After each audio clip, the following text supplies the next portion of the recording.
para pulmonar. En esto va a haber una serie de pasos que vamos a realizar y después van a estar los ruidos en todos los focos que les he mencionado antes.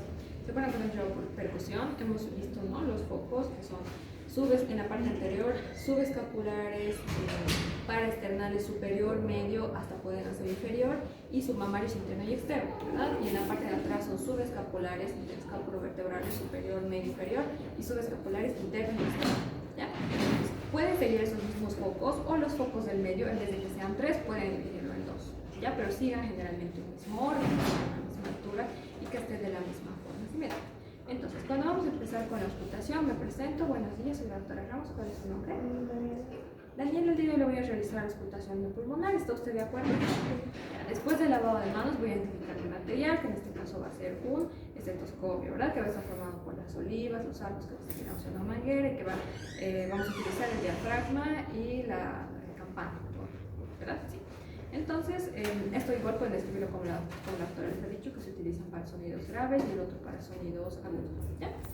Entonces, para el momento de la auscultación pulmonar, lo primero que van a hacer es posicionarse de acuerdo a la receta, y yo no me lo voy a poner porque si no me hace mucho eco, y el primer ruido que van a identificar es el ruido traqueal, ¿ya? Entonces lo van a ubicar justo por encima del escotador externo. Esto lo van a hacer primero con la campana, ¿ya? Porque va a ser un ruido de tonalidad grave, y este se va a escuchar mucho mejor durante la expiración.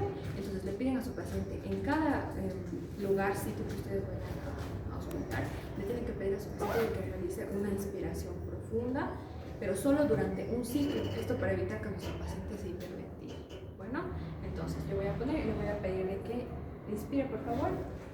Respire.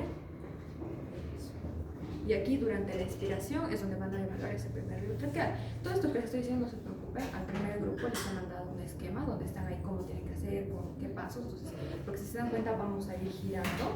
Entonces les voy a mandar con los ruidos también, porque es un poco difícil de entender, son ruidos, porque hay varios ruidos, han visto en la tabla, ¿no? No solo es estridor, sibilar, sino que hay más, hay anfóricos, tubáricos, un montón de ruidos. Entonces lo más sencillo y simplificado, yo les voy a mandar un esquemita, que ahí se describe ligeramente más de qué trata el ruido y en qué lo pueden encontrar, en qué patologías. Bueno, ya, entonces ese es el primero, traqueal.